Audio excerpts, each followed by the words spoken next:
Welcome to Chapter 4. In this chapter, we will see what are variables, expressions, and statements. Let's start.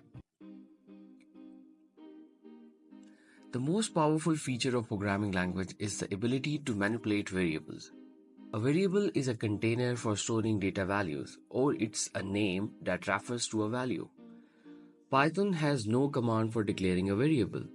A variable is created the moment you first assign a value to it.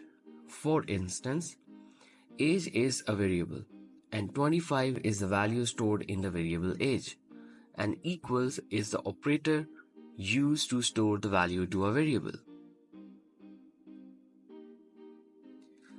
In figure 2, cell number 1, we assign a value of 5 to a variable x, and then we use print function to print the value of x.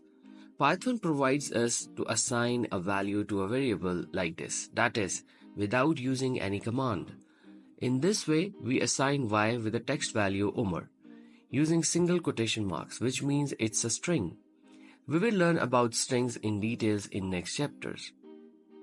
Recall that in the second chapter, we use double or single quotation marks to print the values.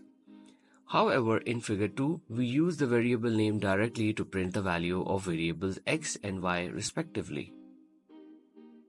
Expressions. An expression is a combination of values, variables, and operators. A value all by itself is considered an expression, and so is a variable. So the following are all legal expressions, that is integer 5, alphabet w, and w plus 7 as shown in figure 3. Thank you and see you in the next chapter.